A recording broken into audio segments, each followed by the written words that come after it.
my opinion. That's true. We do usually see him casting more free spells and destroying more lands than this. But yeah, Noah is one of the best Grixis mages. Yeah, but the fact that he can switch between a tempo deck and this style of control deck is just, it's an underrated skill in my opinion. Yeah, no, absolutely. But it looks like we'll have the matchup soon. Yeah, I think so. So Grixis Control, I think that was the most represented deck of the Pro Tour as far. Yeah. So, and then I think leading up to the Pro Tour, it was doing pretty well in challenges. So it looks like the match is up. I was just going to fill the time by talking about how this deck is now one of the premier decks. But okay, so looks like Noah won the die roll. I think this is one of the least important matchups to win the die roll, but it's worth noting that somebody who does get to him on turn 2 is pretty nice. Yeah. So looking at, I'm trying to figure out who is who. So on the bottom, I believe, is Brian, and on the top is Noah. Yes, and we do also know that by the Vendilion click in Noah's hand. With the that's true. Good point. Looks like both hands are a keep, from my opinion. Yeah, I think so. Yeah. Basically, in these sorts of mirrors where hymns and discard and like 2-for-1s are running around, you try to minimize mulliganing at all possible costs. Absolutely. So there is the sub game of hitting your land drops too, and knowing that, I'm curious to see if Noah's going to preordain here or fire off a Thoughtseize. I think a preordaining and trying to hit land drops is probably going to be the safest play if you know what you're playing against. So the counterpoint to that is your lands are not usually under attack, so you can maybe wait a turn to see if you draw a land. Sure. That's true. There are merits to both lines of play, but you see Noah go with the preordain. He values hitting the second land guaranteed on turn 2. Yeah. The other thing is, like, you know, if he does know his matchup here, you can start to turn these Strixes into proactive plays that also dig for lands. So I really like this play. Yep. So he's just going to jam Strixes and start attacking with them. Like, the damage is not relevant. Squadron Hawk is a real thing. Oh man, we're deep in the Grixis Control mirror match tank. So I'm looking at both these hands right now. I'm seeing what's happening, and this looks to be a grind fest. Oh yeah, about to occur. I can't wait until we get to like turn 20 and the players still have like a bunch of spells in their hand to cast. There we go. So Noah advances his board by using mana, but no cards, essentially. So, Brian goes for the turn 1 EOT Brainstorm. This is an often maligned play, but given Brian's hand is kind of like, I don't know, he's going to use a lot of mana on the upcoming turns, which is probably why you did it, right? Yeah. You know, I mean, I can't be too critical here. This is one of those things where there's a lot of decisions to be made. I'm not sure I would have done that, but yeah, like you said, I mean, if he thinks he's going to be using his mana each turn, there's also the significant upside where he's running 3 Hymn to Turok, and I think he may be thinking that. He may be saying, like, the upside here of hitting a Hymn on turn 2 when my opponent's tapped out and just trying to turbo him and into Snapcasters is going to be so good that's why he did that. But he did not hit the Hymn, unfortunately. Unfortunately, even his follow-up Ponder was not great. It was a land and 2 removal spells. So you do need removal spells to not die to Gurmag Angler, but in general, I think they're pretty poor otherwise. Yep. And you can see that as Brian just instantly shuffles on the Ponder. Yeah, Edict is an interesting one. So there's this song and dance of the Strix Gurmag battles, you know, where Strix beats Gurmag. Strix also protects your own Gurmag from opponent's Edict. It's hard to say. Okay, that was a really interesting play. So let's talk a little bit about that. So Noah sees Brian's very redundant hand of a removal spell doesn't care about because of Strix and 3 Snapcaster Mage. He takes a Force of Will because he has this high impact card of Liliana Last Hope in his hand and knows that he has the card advantage covered by turboing out these Strix as well as his own Snapcaster Mage. So I think it was the right play, but it's sort of interesting because you can't set these rules for yourself of like card advantage is all that matters, right? Right. Well, so I think indirectly the Liliana is going to produce more card advantage than Absolutely. Offside by forcing Brian to 2-for-1 himself. So yes, probably the logic there. Just the value of the Liliana is worth more than basically him detracking Brian. Absolutely. No, that's totally true. So Liliana represents a lot of virtual card advantage in the situation. So I have the advantage bar leaning heavily to Noah in this situation, and and Noah has the advantage bar, and he's starting to unwrap one of them. He might even take a bite out of it soon. I like that. Oh man, Noah also with the one him to Turok draws his before BBD draws one of his. Brutal. That will be brutal.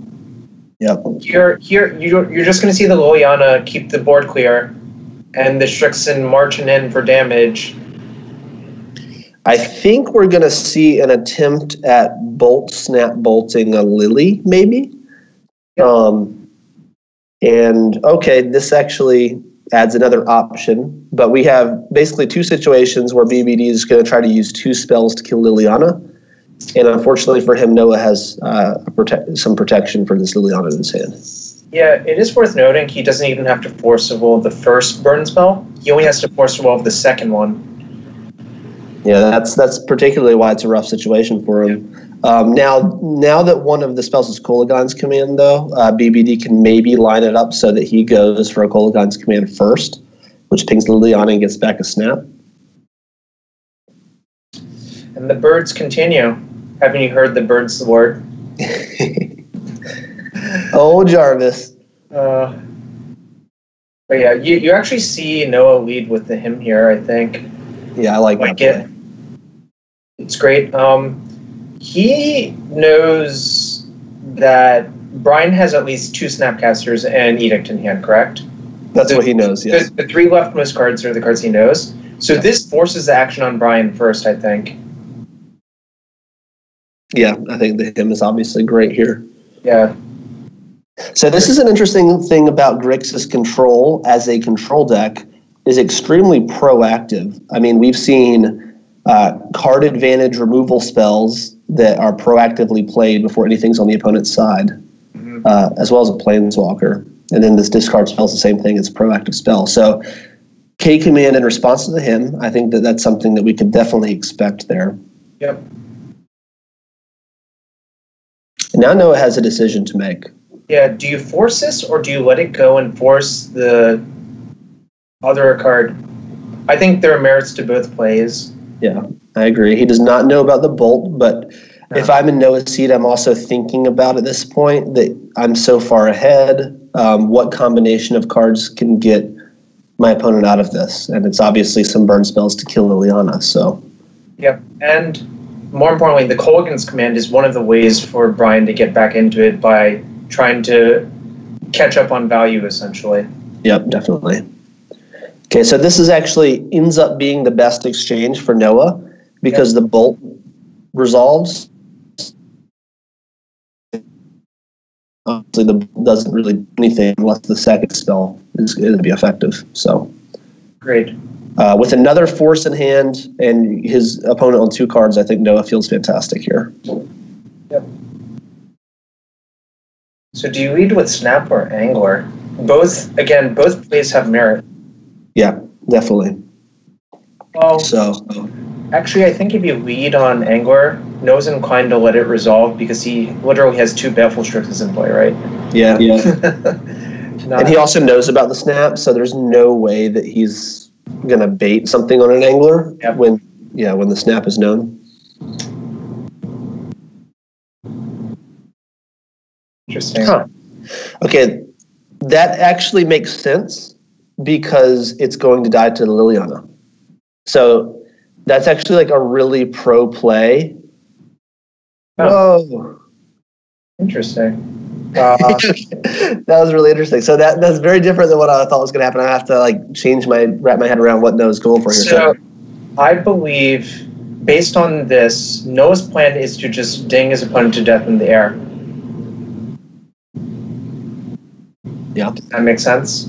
Yeah. I mean, it's just not what I expected. I thought he was maybe going to force the bolt, which was actually, I thought, maybe next level because Liliana kills the snap. For free.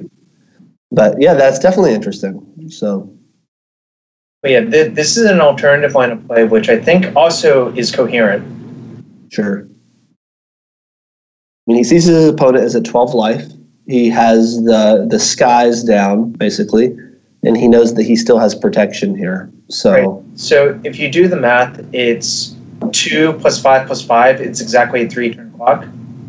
If you wanted to make that line, or he could just leave back the Baleful Strix, which is what he's choosing to do as well. oh man, Well,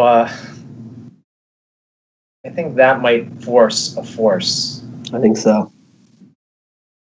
So that was the best draw that could pay off Noah for holding the force, I think. Right? Yeah, so it's interesting because what does Brian do if he casts the Jace? Like, I'm going to break it down. I think you can't bounce the click because the 2 Baleful Strixes killed the Jace. If you plus the Jace, it still dies to the flyers. So I'm not even sure it was even that good, right? So if you attack first, he's going to block the Gurmag Angler, and then you can plus and have it survive and then be in this weird fog situation where you get to brainstorm next turn. You actually see Brian thinking about that. Yeah. Okay, so he opted to not go for that, though, which is sort of interesting because getting rid of those 2... Okay, the very fast Force of Will. Very fast. That is interesting. Yeah, I'm loving this game. There's been a lot of play. There's been a lot of decisions. I'm still not sure, like, what the correct decision was. I can't say they're wrong, and then I also can't say they made masterful. It's just sort of like they chose a path. Yeah, you choose your adventure. Yeah, that is what this is. Okay, Baleful Strix is actually fantastic draw. Because he's dying in the skies, and one of these creatures killing him is a 3-power creature in the skies. So, ooh, that's going to look attractive if it remains in Brian's hand. I'm really liking these draws. I'm liking these draws because we're seeing. We're seeing how swingy this matchup can be. Yeah, it's so swingy. Yeah, you don't think you want to trade the Angler when you have Liliana the Last Hope lined up. Yeah. Oh, yeah, this has been quite a game. It really has. I mean, with a top deck, I think that, like, the advantage bar is Brian maybe right now, right? The advantage bar is cutting like thirds, and 2/3 of it is on Brian's side, and 1/3 of it is on Noah's side. By this point. I agree with that. I think that's definitely fair. So let's talk about some top decks. I think does Noah have 3 Thoughtseize? I think I don't have the stream up, but I think he does. Well, we can use Cardboard.live to check. Yes, we can.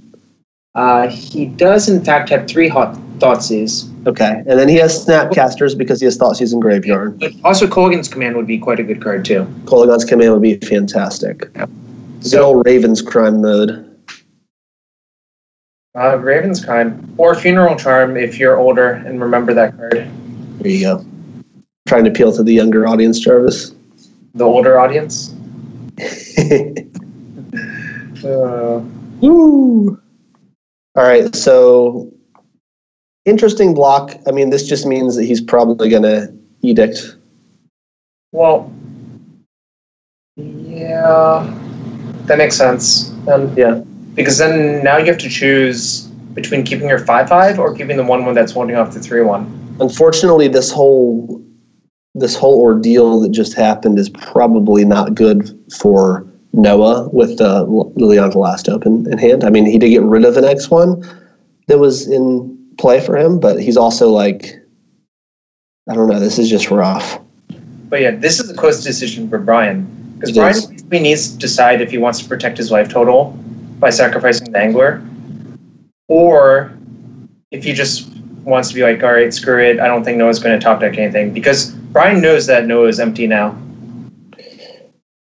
Okay. And he goes for the life points protection, which I think is good.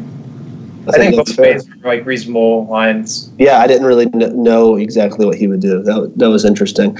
All right, well, that was a very very bad top deck. So Noah was really relying on drawing something good there.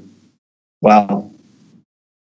I mean, that actually doesn't really do a ton, but it's a spell. So I said, wow, you know. Yeah, I mean, I think drawing the bolt's better than drawing like basic island. Of course, absolutely. In addition, what a swing, Jarvis. This is crazy. It is crazy. So the other thing that Bolt's good at doing, I think, is like stopping a Jace from just like going hog wild, right? Yeah. Look at that. Noah's rewarded for his decision to keep the island in hand. It's always good when that happens. Yeah. I mean, like, he just knew that there's no reason to play the island, right? Yeah, definitely. Okay. So 2 spells. You know, unfortunately, this is where we're seeing a little bit of Noah's disadvantage in the matchup deck building, is that he had 6 spot removal spells. Yep, those removal spells are not looking fantastic here. You don't really want to start killing all the creatures in sight when you're playing. Either recur them or just not care and start taking the Liliana up. This is closer than it seems because BBD is definitely looking at his graveyard, wondering if this is the time to minus his Liliana. And if he does that, then the Liliana is going to die. And Noah's facing a creature and a bolt. Okay, so he's not going to do that. It doesn't really matter. So yeah, I do agree that's an interesting decision. Again, I mean, you know, Noah is back to a Snapcaster Mage away from the advantage bar going back to him, I think. Or at least going back to 50-50. Oh, look at that. You mean like that? Jeez Louise. Okay. Top decks. Look at all these top decks. This is pretty interesting. So we're probably going to see these spells cast upkeep. Yeah. Because one of the cards that would make sense for Brian to have in hand is a Force of Will. Ooh. Oh. Or not. Unfortunately, this hymn's not going to work out great. It's not? Because this forces the action on Noah to just bolt, snap, bolt. Right?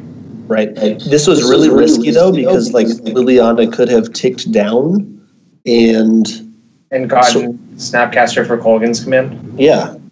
Yeah. So that was pretty interesting. So the hymn top deck is actually exactly what Noah wanted in that situation. It's a dead card, and it forces the action before Liliana activation. Yeah.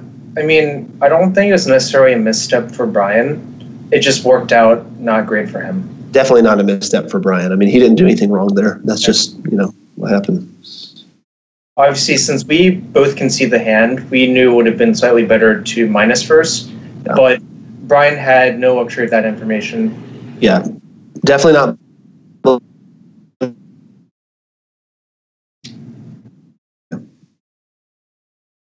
All right, so, interesting. One thing about the chat says, one person in chat says they don't like not activating the Liliana first, but it sort of makes sense to see what happens with regards to him to Torok first, I think. So yeah, I think Brian's play is reasonable. I think so too, and I don't want to harp too much on Noah here, but I think that actually the only way that it was wrong to not down tick Liliana is if you know your opponent's playing. That's insane. Wow. So do you Faith Seal or do you zero? This is like actually an interesting question. Look at the say Fate Seal. I think Fate Seal is reasonable there for sure. Oh, a Thoughtseize is not a great draw. When your opponent is on no cards and fetches, I think Fate Seal may be what puts it over the edge with the protection. All right, well, we see if this Jace wasn't drawn, we would have been Floods McGee, but flooded out and maybe lost. So very nice. Oh, so obviously the advantage bar has switched to Brian. I think both players are playing well and interesting, but I really like how Brian's played this game. So yeah, for me, like seeing him take over. Yeah, what are you saying, Jarvis? I'm just loving it. Yeah. I'm aware that's the McDonald's, slogan. And there are no McDonald's. KFC and Pizza Hut. I was curious when you said that. I was like, where's the McDonald's logo? Yeah. But I heard there's a song about Jace the Mind Sculptor and how he's greater than all. Have you ever heard this song? Chad, I think that Jarvis recently bought the rights to the song and he's promoting it. I believe it was one Pat Chapin who sung it. I think so. I actually had some non-Magic friends find this at some point and send it to me. Oh, this Greater Than All song? Yeah, that song. Yeah, and that song is ludicrous, that's why. Yes. There were a couple of things like that, and one of which is not a very happy moment for our game. But as everyone knows, the top 10 Reddit page thread was pointed out to me by many friends. All right. Does Noah read top deck? No, a rule spell. Not a rule spell. It's interesting. I don't want to be overly negative on Noah for playing these cards because it's sort of how I build the Grixis deck too. I think Thoughtseize and spot removal spells are actually really important against most of the meta, and then you end up getting punished in exactly the mirror match. Right. In the mirror, you want to sort of, we discussed at the beginning, but you want to dirtle harder. Yep. Things that are clunky in like every other matchup are actually like quite good in the mirror. So yep, Grave Titan would be good in this matchup. Just right. to give you an idea of how the matchup plays out. It's very Jundy, I think is the actual correct way of putting it, right? Yeah, that's the way people like to talk about this. So here you might think that you should activate a fetch land and shuffle away the bad things, but Brian is playing around Lightning Bolt because he is at 4 life. He knows one of the ways he can lose is getting punked out by a bolt, and there's no reason to risk that, I think. Yep. Instead, he can just start the chain of Snapcaster value and eventually just win with 2-1 beats when his opponent is at 7. Somehow the life totals are, like, not that high. I guess there's a lot of incremental damage from, like, the birds and stuff. Is this going to be a draw step discard? Yeah, I think so. Yeah, looks like it. Okay. I don't know what Noah's drawn yet, but it's kind of, Noah drew a fatal push, I suppose. No, Noah drew the bolt. Okay. Well, you know that 3 life I was talking about? It's not going to be safe. We might have to be on the Fate Seal plan to not die to a bolt, I think. Yeah, I think that's probably true. It's good for BBD that his opponent's at 7 because he can start to close this out quickly if he wants to do the Fate Seal plan. Yep. Hard to know if he's leaving on top or not. Put Jace the Mind Sculptor on the bottom of Noah Walker's library. That's actually a tough one, I think. Well, it's a Jace. If it's a Jace, then I think you keep it and snap K command. Yeah, I'm just trying to work out. Yeah, you actually should let them draw it, right? Yeah, so snap K command, you can discard, put them on dead on the. So there's still going to be 1 draw step if you let them draw that. But I think you have to let them draw that simply because there's some cards in your opponent's deck that just kill you. And this gives you another Fate Seal and also lethal on the following turn. Let's do the math. If you snap K command, deal 2. Noah just dies next turn, I think. Because of Jace bounce? Yeah, Jace bounce to bolt after you attack, right? You're right, yep. Yeah, that's the line. I think Brian was figuring it out too. And it's deterministic because Noah's exactly hellbent, so you know exactly what's going to happen when you make this play. Yep, absolutely. Just you deal 7 damage and your opponent discards the rest card. Oh. That's okay. It will make sure he does not cast this until the draw step. Yeah, I think he jumped the gun on casting the snap, but it doesn't actually matter because you can cast at any point. He knew that would cause the commentators to jump out of their chairs. No. I like it. Trolling us probably, but that's all in good fun. It is good. All in good fun.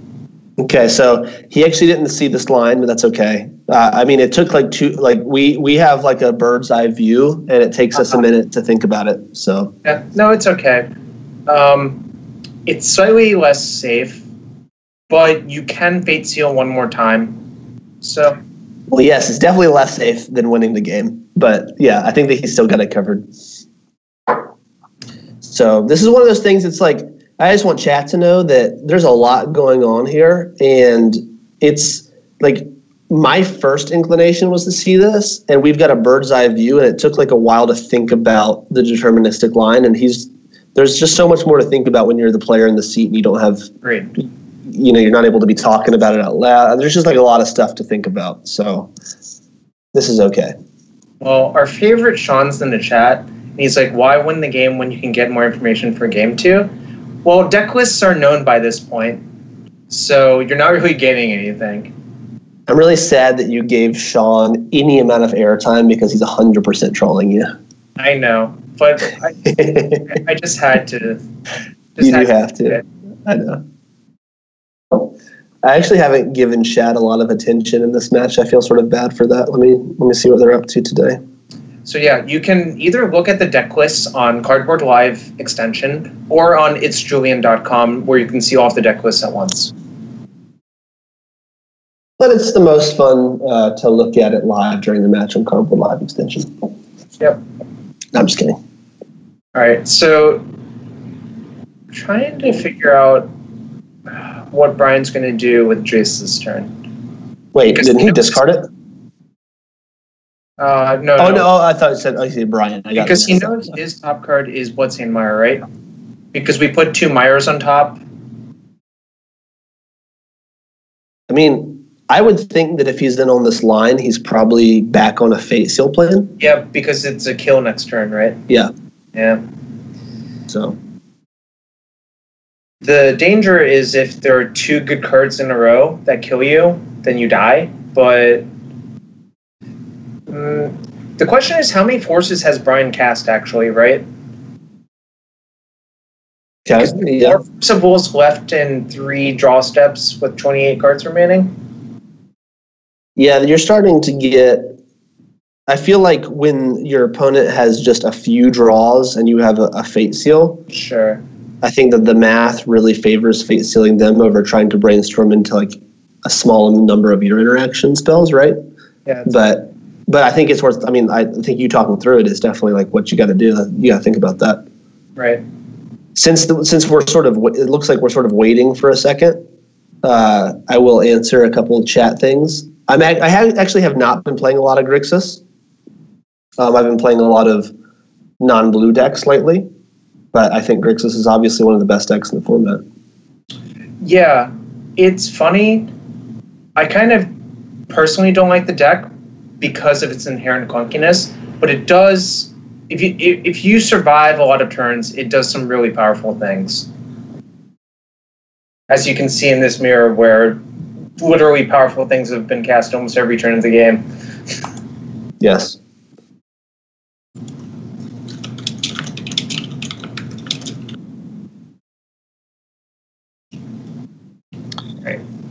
So the turn has resumed.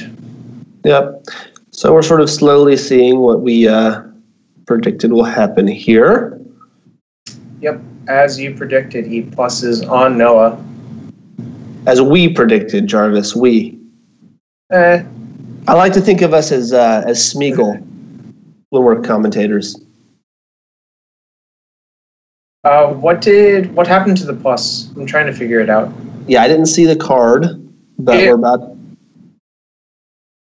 Oh, if you left on top, it was almost early game. There's so few cards you can leave on top. Well, actually, sorry, there are a lot of cards you can leave on top that quickly, and Went's definitely one of them. Yeah, absolutely. It is interesting, though, because you can't really leave a Strix on top because it redraws, and there's like some cantrips like that. So yeah, I don't think you can leave a Strix on top, and I don't believe you can leave any cantrips on top. Right. So there's actually like a decent number of cards. But yeah, so that was the game. I thought that was interesting. There are a lot of decisions. I like how Brian played the game. I'm not going to focus on the last play because other than that, I think that like he played awesome. Like he made a lot of great decisions. And yeah, it's cool to see him win the game, especially because his deck is positioned really well for the mirror match. So here's a card that I love. Liliana's Defeat. Oh, do we see that in one of these Brian sideboards? has 2 in the sideboard. Oh, it's 2. For what it's worth, Mike, Julian Knob and myself are not playing Grixis Control this round.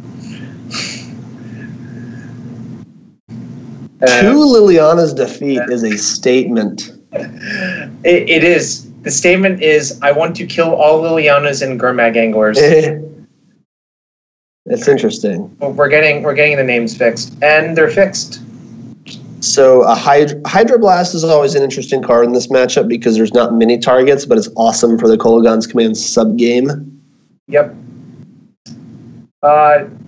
One thing that both players agreed on were taking out the Force of Wills. Yep.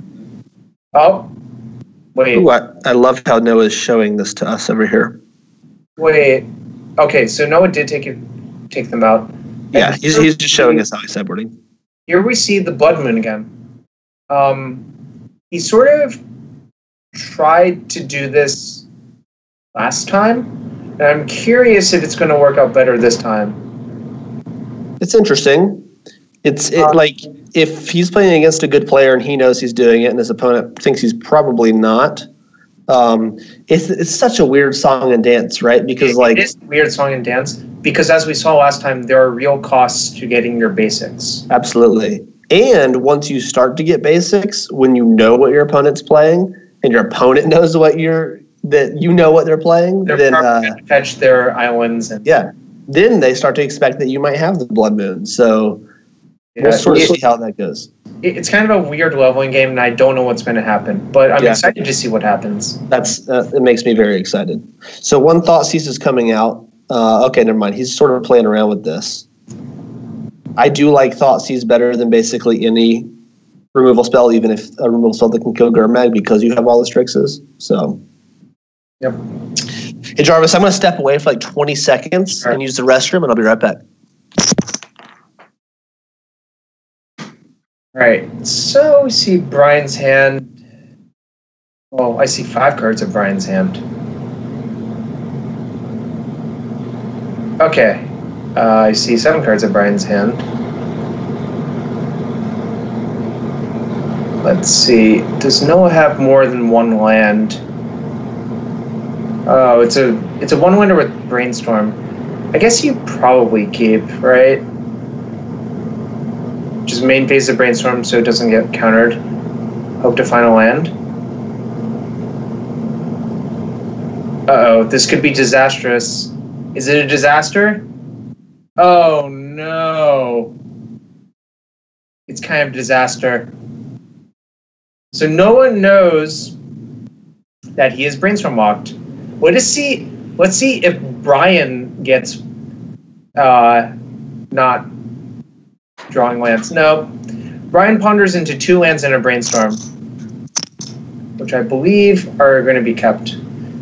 That was kind of unlucky for Noah. So the reason I think Noah main phase of Brainstorm is he didn't want it to get power blasted or flustered, right? Yeah, that's got to be what it is. So did he lock? He's locked. Goodness. I think that is extremely bad for Noah for obvious reasons. Yeah, this is rough. I mean, this is it's hard to believe that he can come back from this, but I don't want to speak too soon because this can be swingy. It can be very swingy, and the good news is Brian's hand doesn't kill quickly. Not that I would expect it to kill quickly in this matchup. So if I'm Noah, I really, really hope I can just use this Fluster Storm, and that's, I think, what he's going to do. Yep. Because the nightmare scenario is draw discarding. Mm-hmm. Yes, I'm tuning in from the restroom. The rest of this match is going to be in the restroom. No, I'm just kidding. I'm back. No. But so that was actually best case scenario when locked is to use the mana and a spell in your hand and not have to discard your cards. So that turn was 1 for Noah. So all right. So okay, what is going to happen here? Interesting to see this Thought Seize clicked, because knowing that my opponent is locked, I sort of want to turbo it. Okay, so yeah, Brian he decided to changed his mind, probably thinking exactly what you were thinking. Yeah. And I like that. I like that play quite a bit. And now, it is so cringy to see the discard and then a land. There's draw. And number 3 from Brian. And now Brian is going to get to pummel his opponent with him to Torox if he wants to. Rough. Which, I don't know if he'll do it this turn. There are merits to doing things or not even doing it. Because if you expect your opponent to have more flusters, if you cast to him, you give them the opportunity to cast fluster under him. Yeah, that's also like free value upside that he just got.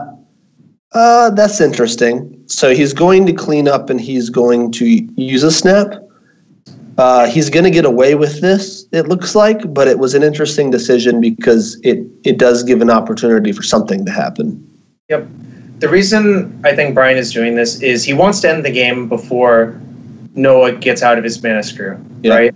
It is scary. I mean, it's scary in Legacy when your opponent's stuck on 1 land because spells are powerful. In this matchup, spells have value, and so you can really get gas pretty quickly. Yeah, poor Noah having to discard again. Quite unfortunate. Yeah, this was not the end I was predicting for this matchup. Yeah, let's not call it yet, but that is a, making the land drops here, obviously, is fantastic for Brian. Yeah, sorry, this would be a sad end if it were to be the end. Right. This is just like such a heavily... that's actually interesting. So the ponder first. Just all these spells are so good. And that land is good too. Like, everything's good. Yeah. Sorry for being redundant, but yeah, it's like... Both Hydro and Pyro. Oh, I'm snapping off a Pyroblast here. Brian cannot cast his Pyroblast fast enough, I think. Yeah. And you see it. He just clicks on it and he's like, yep, you don't have lands. I don't want you to have lands. That's right. A viewer says there's no wrong way to eat this Reese's. I do like a nice Reese's peanut butter cup.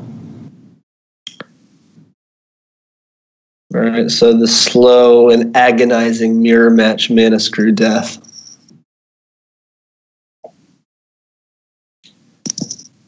I'd like to give a shout out to Anzi104 for being a fantastic chat member. You're appreciated. I would like to give a shout out to Bobson Dugnut. Do you know what that's from? No. There was a Japanese-made video game about American baseball, and that is one of the names in that game. It's obviously not a real player's name. It's just a made-up, like, American-sounding name. Huh. That is quite interesting. Yeah. I know all sorts of useless knowledge like that. Jarvis, that's very useful. How is it useful? It's trivia night gold, man. Yeah. Oh, yeah. See, Secret 42 knows about Steve McDykel, I guess. Wait, I just want to pause. We got to land, ladies and gentlemen. Oh, it's not over until the fat lady sings, right? That's right. All right, we're about to turbo out value, but not really value Yep. because these things are going to die for free every turn. Yep. So the reason, to answer chat, the reason Brian wasn't casting him was his opponent was discarding anyways. If you cast him, he just doesn't have to discard. Yeah. I think that was pretty smart. I think there was one turn where it was like a pretty real decision whether or not he wanted to do it. Yeah, but I think he just beat the Liliana instead, right? Yeah, and then I think that it made sense. I don't know if it's day 9 or a different StarCraft Pro, but he said when you're ahead, try to get further ahead. And that's definitely what's going on here on Brian's side. So there's actually a lot of decisions happening now, and they're happening quickly, but I want to talk about it. So, Brian has a lot of things he can cast. He decides to go for Thoughtseize, I think, for a couple of reasons. Number one, because he has Pyroblast, and he can double spell with Pyroblast up, which is like a triple spell. And then the other one being that when in these Grixis matchups, there's a lot of really high impact cards, and he knows his opponent has 7 cards, and he knows that maybe 2 of them might be awesome. And, maybe one of them he wants to get rid of. So, So I think that was definitely a good decision, and also, just worth noting. And one other thing, if Noah had played a spell that Brian had cared about, he could have triple spelled that turn, essentially. Yep. Thoughtseize him and a blast something. I mean, Brian knew the most likely play was Baleful Strix, which it gets cleaned up by the Liliana pretty quickly. Ooh, I think we're just going to see a him to wipe out 4 of the 5 cards in Noah's hand. Yeah, he is doing this first, so it makes me wonder. Yeah, I was thinking that because he did, he might just be playing it super safe, and that makes sense to play it safe because his opponent is on 2 mana. I actually really like this play of keeping up both the Hydroblast and the Pyroblast. Yep. Angler's sort of a roadblock, but the thing is, Noah's so low that the Strix could hypothetically kill him.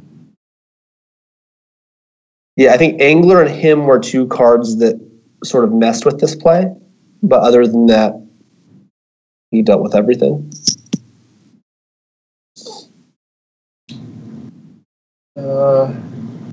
Wonder what Brian's going to do with this. Yeah. Cards are fairly redundant. So I think Brian knows that Noah does not have Liliana's defeat, so his Liliana is pretty safe. But how much do you value the Brainstorm is the question, right? Right. So I can't tell exactly if he kept it and drew the Brainstorm. I think he kept on top. Okay. Just because Brainstorm is better than a random draw from the deck is my suspicion. Yeah. Hey, Julian has a really good point. What if Noah finds Cavern of Wall and resolves Chameleon Colossus? Okay, first off, what's Cavern of Wall? Second off, isn't it Cavern of Souls? And third off, don't you need 2 Cavern of Souls? Hey, it's Julian's stream, so he can make up cards and plays if he wants to. We have to go with it. Okay, so I like that this turned into a valiant effort on Noah's side, but unfortunately... Bobson Dugnut of Japanese video game about American baseball was too powerful. Right. Hey, Jarvis, can I give a shout-out for a second? Because I know that when we get off air, Julian won't do this, we won't be able to. I want to give a shout-out to Julian, and he's put in many hours for this, and this has been awesome. I mean, getting all these players together, doing all the graphics, scheduling it. I mean, he's put in so many hours for this, and then putting all the information on his website. It's just been really sweet, and I would just really appreciate what he's doing, and it really adds a lot of visibility to the format. And for us that love the format, it's just a great way of enjoying it, and because there's not a million events out there for Legacy. So really appreciate it, Julian. Let's take a quick look at the bracket. After these 4 matches, I guess I'll be playing against Bob sometime soon, and Vincent will be playing against Brian Braun-Duin, aka Bobson Dugnut. Interesting. Yeah, I feel bad because Overvoltage is giving me frowny face. I will give him credit too. I was just giving Julian credit because it's his stream. And really, the rest of the stream, there are more sponsors, and we really have to thank all of them for helping us out.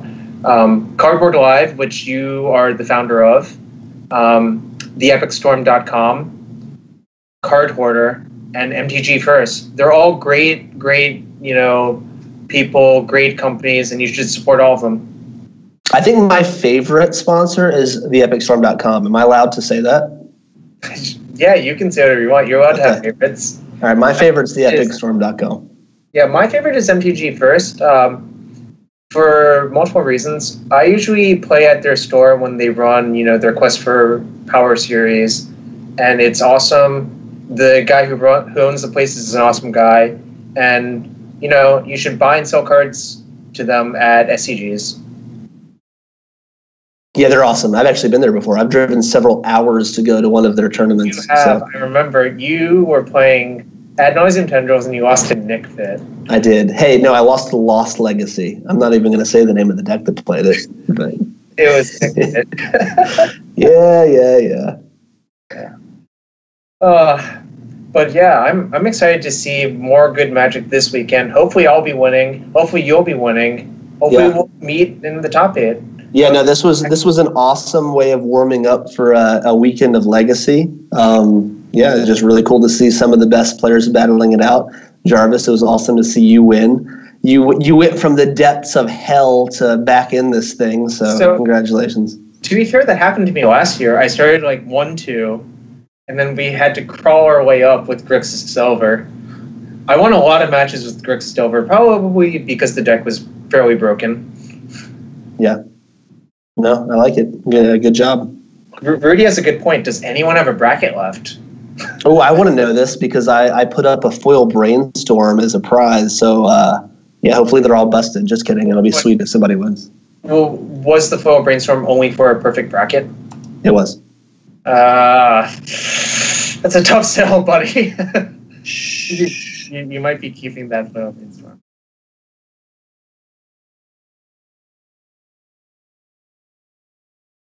Okay, yeah, Card Hoarder does have prizes for the best performing bracket. Maybe we can get information on exactly what that is. Jarvis, do you know what the prize is for the best performing? No, offhand. I think it was just a bunch of Magic Online tickets. Okay, well, that's awesome. So, I mean, Card Hoarder has done a lot to support Legacy Premier League and the players that are playing in it. So, I mean, that's pretty sweet, especially because I think Julian basically asked for prizes for a winning bracket, and I think they came back and said, oh, yeah, we'll do that, and we'll give prizes for the best performing bracket. So that's awesome on their end for doing that. Yep. Everything's great. Life's great. Legacy's great. Magic's great. Yep. Joe Cool's great. Lord of the Pit, not so great. All right. Thank you, everybody. This has been good. Jarvis, are we signing out, or are we throwing it back to somebody? I think is there another? No. Oh, we're signing out. Oh, I've always wanted to do this. All right. So we have a little song planned. Legacy Premier League. What is going on? All right. Thank you, everybody, for watching. It's been great. Thank you, Julian. Thank you, Mike. Thank you, players. It's been awesome. Have a great week. See you at GP Richmond. See ya.